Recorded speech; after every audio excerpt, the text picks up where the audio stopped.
Bah ouais. Je fais abstraction, voilà. Après, moi, je passe du temps avec les gens que j'aime, et puis voilà, ça me fait plaisir. Mais après, il y a des gens... Et il t'avait demandé de faire un mémo, le psychiatre aussi? Un quoi? Un mémo? Non.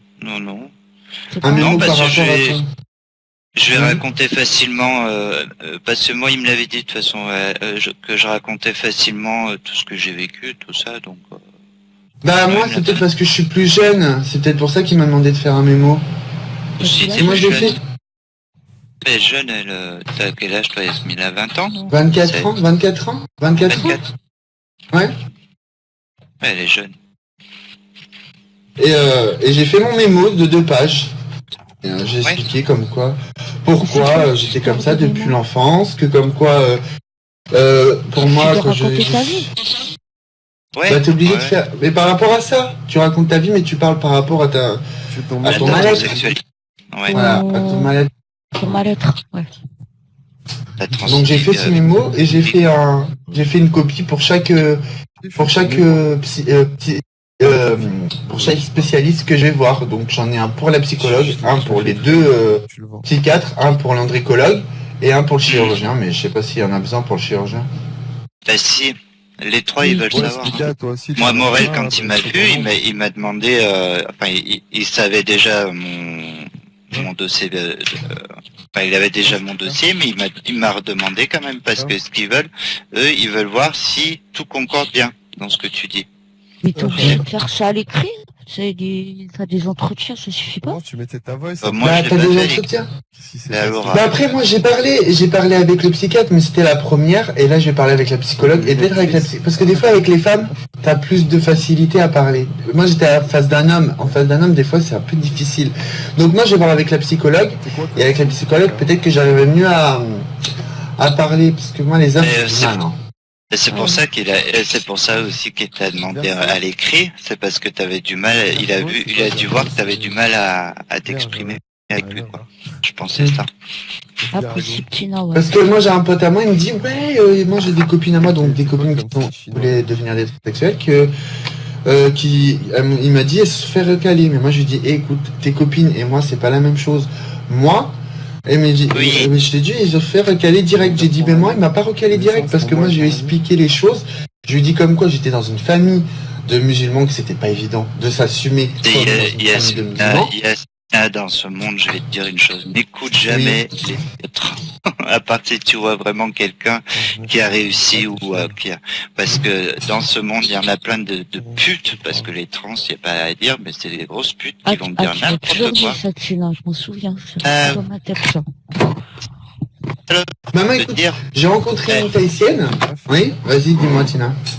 Parce qu'elles sont jalouses, elles vont pas vouloir que tu réussisje les connais. Hein. C'est qui est chèvre vierge? Ah bah moi je connais une transsexuelle qui s'appelle moi je l'appelle Théa, mais en fait c'est Mana Théa, c'est une transsexuelle qui a pas encore se fait opérer en bas, tu vois, elle a toujours son sexe d'homme. Et elle m'a dit comme quoi tu me fais penser à moi que j'ai. Mais elle m'a donné des conseils, tu vois, elle m'a donné des conseils mais oui, mais je vais te dire une chose, Yasmina. Celles qui n'ont pas réussi, ne les écoute jamais. Ouais. C'était celle qui a réussi. Elle a réussi. Elle a eu ses hormones. Elle a pas été recalée. Bah, en fait, elle, le problème, c'est que elle voulait pas suivre de psychologue parce que elle s'est dit pour elle a pas besoin de spécialiste, donc elle a tout fait par elle-même. Elle a essayé de procurer l'argent par elle-même. Les hormones, elle les commande, mais elle fait de l'escorte. Elle fait de l'escorte, mais de l'escorte pour payer ses opérations. On voit ton karma en ligne. Mais c'est légal, hein, tu vois, c'est légal, elle parle normalement, elle va, voilà. Mais sinon, c'est quelqu'un qui voyage beaucoup, qui a quand même un copain, qui est posé avec un mec, mais qui fait ça pour pouvoir être ce qu'elle a toujours voulu être. Elle peut commander des hormones comme ça, les prendre sans être suivie. Bien sûr. Moi, j'avais commencé les hormones avant le... Mais tu connais les doses et tout. Hein, c'est pas vrai, Tina? Ouais. Tina, il y a Teresa qui te parle. Il y a une question de dosage aussi, non? Faut quand même... Attends, t'avais baissé parce que elle voulait pas signer de vos affaires. Attends, je le prends, mais je réponds à Pitié, je le prends. Non, ben en fait, si tu veux, ce qu'il faut faire, c'est qu'il faut prendre en dessous de la dose qu'ils te disent. Parce qu'il faut pas s'amuser avec ça, quoi. Moi, Bah ce qu'il y a, c'était, alors moi, il me disait fallait prendre 3 doses, mais comme j'avais pas été suivi par un endo, j'avais pris que 2 doses par jour, tu vois. Ouais. Et c'est là que je commence à voir mes hanches, tout ça. Bon, mon visage a un peu changé, mais c'était pas vraiment comme les hormones que j'ai maintenant. Là, ça m'a pu changer. Les hormones. C'est pour ça, moi, que je préfère pas en comment. Voilà, faut mieux être suivi. Voilà, faut mieux être suivi. Et moi, je préfère être suivi. Et en même temps, ça me permet de réfléchir encore plus par rapport à ce que je veux devenir. Pourquoi t'es pas encore sûr, Yasmina? Non, réfléchir par rapport à comment je vais vivre après la transformation. Donc ça me permet aussi de réfléchir par rapport à ça. Mais ça, Piti, c'est normal, hein. Même moi, j'étais pas trop sûr au départ. Mais non, je suis... mais non. Je dis mais non. Avant je crois que j'ai dit à l'époque, Tina, quand tu réfléchissais encore à savoir si t'allais te faire opérer ou pas, il me semble. Je posais la question. Bah c'est ça, parce que c'est quand même ton... ton organisme reproductif, hein, qui fait... Bah, c'est ça. Bah, c'est ton organe reproductif, hein. Oui, t'as raison. Tu me disais quoi? Non, je disais que le truc des hormones, avant, ça se fait souvent, ça, parce que j'ai vu sur Paris beaucoup de gens qui font de la muscu, de l'automédication, là, tu vois ce que je veux dire? De la muscule, petit. J'ai vu plein de gens qui sont devenus trans par la suite, et que, comment dire, que au départ ils prenaient leurs hormones eux-mêmes, tu sais, qu'ils achetaient. Oui, mais c'est ce que je disais à Yasmina. Moi, je l'ai fait ça. Ouais. Ah, mais c'est vrai, beaucoup. Tu feras la différence. Mais moi, je veux pas le faire. Je préfère le suivi. Moi, je trouve que je fais tout le déjà. T'as raison. T'as raison, Yasmina. Fais-le pas. Et puis, alors, je vais te dire une chose en plus. Tu sais, quand tu prends les hormones comme ça change pas grand-chose. Ça change pas grand-chose. Déjà, tu connais même pas le dosage qu'il faut pour ton corps. Hein. Ouais. Et moi, quand j'avais commencé, sans l'aide des psys, enfin de l'endocrinologue et tout ça, je vais te dire, il n'y a pas grand-chose qui change parce que justement, j'étais en sous-dose, si tu veux, et j'étais obligé de sous-doser parce que je pouvais pas, j'avais pas fait les tests endocrinologiques et tout ça. Et en plus, c'était pas des marques super terribles, si tu veux. Donc moi, si tu veux, j'ai eu quoi qui a changé? Juste les hanches. À peine le visage et les seins je prenais même pas pour te dire. Ouais, mais c'est en surdosage. Je vais te dire une chose. Moi j'ai dosé sans faire exprès une fois, c'est-à-dire qu'au lieu de prendre 3 doses dans la journée, comme je me rappelais plus que j'avais pris les hormones, j'ai pris 5 doses une fois. J'avais le cœur qui palpitait, j'étais malade, je tremblais. J'étais toute blanche, j'ai failli tomber dans les balles. J'ai envoyé à Eric, il a dit que ça faut pas rigoler avec ça. Ouais, c'est des médocs quand même. Bah tu vois, moi j'ai une amie. C'est des médocs. Ce qu'il faut te dire, c'est que ça fait déplacer quand même tes plaques musculaires, et donc ton cœur il travaille. Et donc si tu dépasses la dose, mais ton cœur il va lâcher, quoi. Moi, c'est pour ça que je préfère suivre quelqu'un qui s'y connaît et je ne veux pas être dans l'inconnu. Je préfère être avec quelqu'un qui va m'expliquer les choses. T'as raison, c'est ce qu'il faut faire. Et ne fais pas comme les autres connasses qui ont fait n'importe quoi dans leur vie. Parce qu'il y en a plein des trans, tu le sais, Yasmina, qui ont fait n'importe quoi. Et que... c'est ceux-là qui se sont suicidés et qui ont fait... Voilà, je te dis, ouais.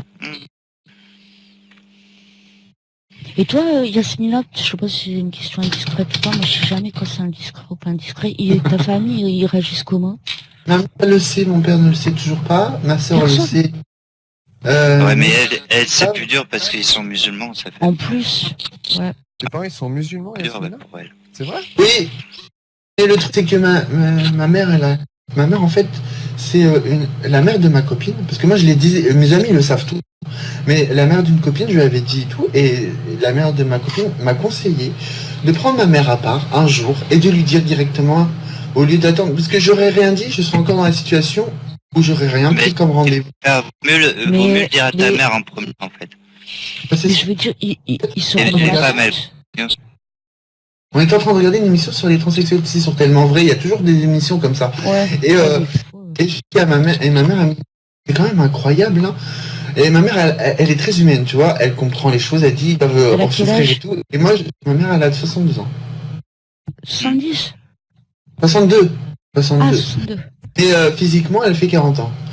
Je lui expliquais à ma mère comme quoi moi je voulais changer. Elle me fait mais tu te vois toi avec tes seins complètement différents parce que c'est ta vie qui va changer. Hein. Et tu es bien sûr de ça? J'ai dit oui maman, ça fait un moment que ça me trotte dans la tête depuis l'enfance. Ah, du coup elle est au courant alors.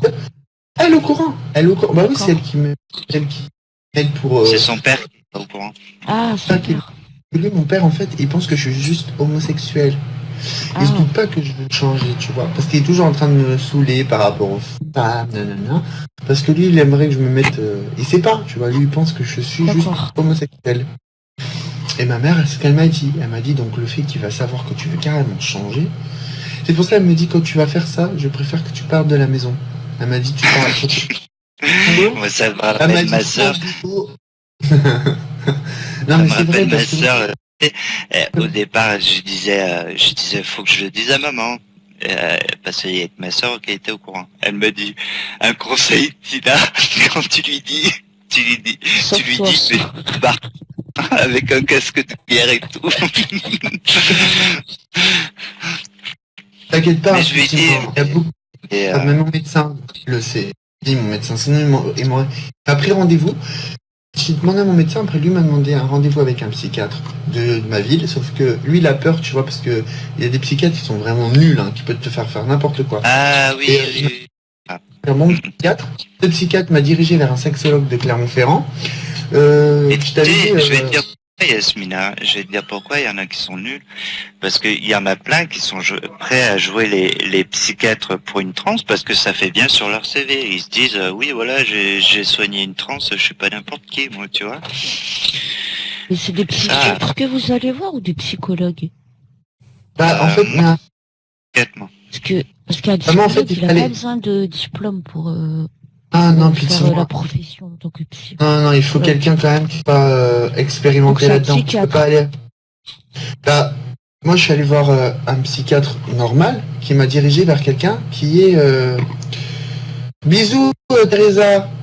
Et je suis allé directement voir un sexologue de Clermont-Ferrand. Et le sexologue de Clermont-Ferrand m'a dirigé vers ses confrères de Lyon. Mais parce que lui, en fait, il a fait ses études avec certains là-bas et il m'a dirigé vers eux. Et lui, il a dit comme quoi... Tina, alors non. Ah non, je comprends. Non, elle a pas vu. Moi, c'est... Mais après, pour l'opération, c'est Lyon. Non, c'est pas... Ça n'a pas été pareil. C'est le docteur Lost. Moi, c'est le docteur Lost que j'ai vu, à Clermont. Il est vers la plage jaune. Et tu vois qui c'est, Tina? Ah ouais, je vois qui c'est. Voilà. Il m'a dit vers... il m'a pris rendez-vous d'abord avec le docteur Scherendorf, que j'ai vu le docteur Scherendorf. Après, le docteur Scherendorf m'a donné la liste des psychologues, les andricologues et le chirurgien que je dois voir pendant. Et il m'a dit, de toute façon, la balle est dans votre camp.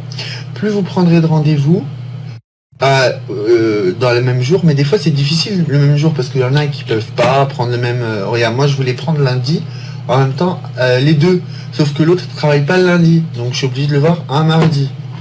Donc je suis obligé d'aller voir la psychologue et un autre rendez-vous le septembre. Et après j'essaierai de prendre plusieurs rendez-vous en même temps, parce que plus tu prends de rendez-vous en même temps, plus ça va plus vite et plus t'attends moins longtemps. Plus tu prends de rendez-vous, de toute façon, et puis t'es moins. C'est ce qu'il m'a dit, hein, le docteur Scherendorf. Il m'a dit, plus vous prenez de rendez-vous, plus ça ira plus vite. C'est ce qu'il m'a dit. Hein. Il m'a dit, comme ça vous attendrez moins et vous aurez plus de... Il m'a dit, enfin bref, la balle est dans votre camp. Mais il préfère que je vois d'autres... Non, c'est pas pour les... Ah c'est un andricologue, c'est par rapport à... Je suis... Par rapport... tu le vois, écoute... Bah voilà, un andricologue c'est pour tout. Alors moi, j'ai une copine à moi qui a fait un bypass, c'est un truc. Et elle a vu un andricologue. T'es obligé, un gynécologue, c'est pour le diabète, c'est pour les voilà, c'est pour ça, ouais, c'est pour ça, hein. C'est pour tout, de toute façon. Il n'y a pas que pour l'hormonal. Ma fille me parle mal, MDR, porter plainte, faites des mômes. C'est elle qui me... Enfin bref, de toute façon, Tina, je te tiendrai au courant, par rapport à des choses. En fait, c'est ce qu'il faut savoir, c'est plus tu vas au rendez-vous, plus ça va vite. Parce que, tu sais, moi, je suis connu des trans, ça a mis 7 ans pour qu'elle se fasse opérer, mais elle disait, et je lui disais, mais tu vas toujours au psy et tout, elle me disait, des fois, oui, un jour ci, un jour là, tu vois, ouais. Bah, c'est normal en même temps. Ah, j'ai pas envie de traîner, hein. J'ai pas envie de passer 7 ans à attendre, hein. J'ai pas envie de vieillir et pas pouvoir profiter de ma jeunesse en tant que femme. Parce que moi, j'ai bien vécu, tu vois. Mais j'ai vécu en toujours en étant mal, pas être dans le bon corps, et je veux quand même vivre de ce qui me reste de ma jeunesse, en profitant en étant une femme, tu vois. T'as raison. Hein.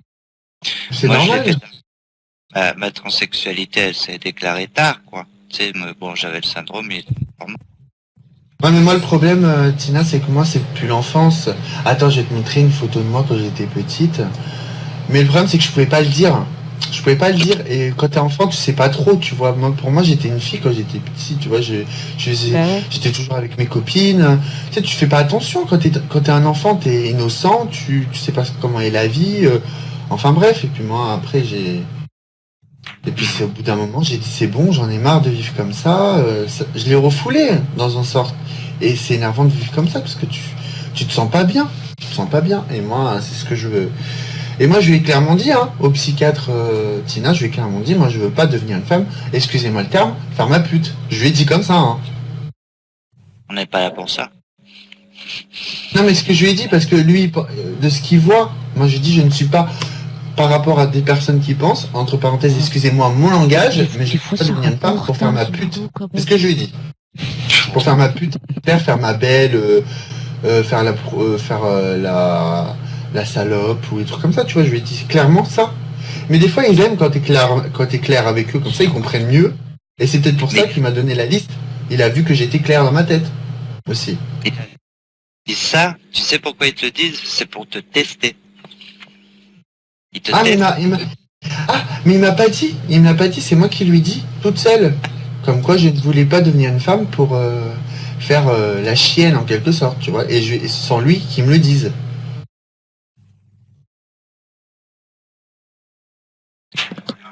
Et c'est la vérité, hein. Moi, je vais pas devenir une meuf pour faire la prostituée dans les rues ou quoi que ce soit. Moi, je vais devenir une femme pour vivre tout comme je devais vivre. C'est tout. Et pas être prisonnière d'un corps qui n'est pas le mien. C'est tout. Et il y a beaucoup de gens qui le comprennent pas, mais lui, je le sentais un peu froid. Il est pas méchant, tu vois, mais je le sentais... Moi, je sens, a priori, quand je suis en face d'une personne, je le sens quand... j'ai du mal... On aurait dit qu'il avait une carapace quand il parlait avec moi, donc j'avais du mal un petit peu à m'extérioriser. Mais quand j'ai parlé avec mon premier psychiatre, mon premier psychologue, le docteur Lost, j'ai pleuré, parce que j'étais en train de lui dire comme quoi je souffrais. J'en ai marre. Le fait de pas pouvoir le dire à mes parents, parce que moi j'ai quand même un respect envers ma famille et mes parents, parce que je veux pas être égoïste non plus. C'est ça aussi. Et le fait de penser trop à eux et pas à moi, et ben ça me joue aussi sur mon état, quoi. Parce que tu penses aussi à ta famille. Comment ils accepteront ta famille? Oui, Bettina. Il va te paraître froid, il va avoir une carapace, c'est normal. Lui, il se protège. Il veut savoir déjà si t'es vraiment dans le vrai. T'observer de loin. Après, tu verras, il est plus chaleureux. Moi, c'était comme ça aussi au départ. Hein. Mais il était comme ça.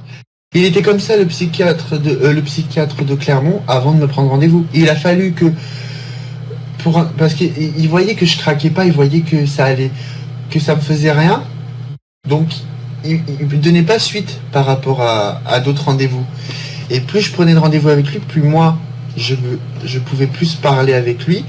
Et à un moment, en fait, j'ai pleuré, parce que de ce que je lui disais, ça me faisait mal. Et il a vu que comme quoi, c'était vraiment important pour moi. Le fait que je pleure, tu peux pas... Sinon, il faut être très bon acteur pour chialer comme ça. Hein. Donc moi je pense pas, hein. Je pense qu'il a vu que comme quoi j'avais vraiment un mal-être. Donc c'est pour... Mais j'aurais pas pleuré, je pense qu'il m'aurait toujours pas pris rendez-vous, j'aurais jamais commencé avec les gens de Lyon. Hein. Bah moi tu me passes un épisode de 30 millions d'amis, moi je pleure, hein. Ah, mais c'est pas la même chose. Mais le fait de parler comme quoi, de dire que mon père, j'ai peur qu'il me rejette par rapport à ça et tout, que je sais pas comment je vais pouvoir... Il est musulman aussi, ton père? Mon père il est musulman, mais après lui il est de la vieille école, tu vois. Et bon, il est né en France, tu vois, mais dans sa tête c'est pas macho, je vais pas dire un macho, mais il est très... il est pas très ouvert non plus, tu vois. Il est pas très ouvert. Donc il a beau être être musulman. Mon père, après, tout ce qui est la prière et tout, il trouve ça con, hein, par rapport à d'autres gens, mais... Ah ouais? Ouais. Il fait pas la prière? Ah non, il fait pas... Mon père, en fait, il est né en France. Il a été élevé comme un Français, sauf qu'il y a toujours un Français parce qu'il allait à l'école et tout, mais il y avait quand même ma grand-mère qui parlait arabe et tout, mais il fait quand même Ramadan et tout, non? Ah non, il fait pas le Ramadan, il trouve que c'est n'importe quoi. Ah. Après, ma mère, c'est différent. Ma mère, elle le faisait et tout, machin. Elle est née au bled, mais lui, il est né en France. Et lui, il voit les choses différemment. Mais après, moi, comme je vous ai expliqué, je sais pas. Moi, j'avais dit à Tina, je sais pas si je lui ai dit à Tina, moi, j'avais été adopté. Donc, le sens que ma mère, elle peut comprendre. Parce que ma mère, elle me dit, on ne sait pas ce que sont tes antécédents. Donc, je peux pas. Elle peut pas. Dans quel pays? En Algérie. Ah d'accord. Ah ouais. Ah bon. En Algérie, et eux ils sont venus me chercher. Mais je l'ai dit dans mon truc. Je l'ai dit dans mon mémo, comme quoi j'étais... Et dans mon mémo, Tina, je parle de moi au féminin. Je parle pas de moi au masculin. J'ai dit j'étais une enfant adoptée, c'est donc plus difficile d'en parler avec mes parents qui avaient choisi d'adopter un petit garçon et pas une petite fille. En plus, en plus j'ai déjà une sœur, moi. Ils ont déjà un enfant et c'est une fille. Hein, avec laquelle j'ai 3 mois d'écart. C'est si difficile pour moi que je m'étais replié sur moi-même, je m'étais réfugié dans ma chambre derrière mon PC dans un monde virtuel, coupé du monde réel, je me sentais si mal dans ma peau pour m'obliger à être un garçon alors que je me sentais femme. Je vous ai cité une phrase que j'ai dit dans mon...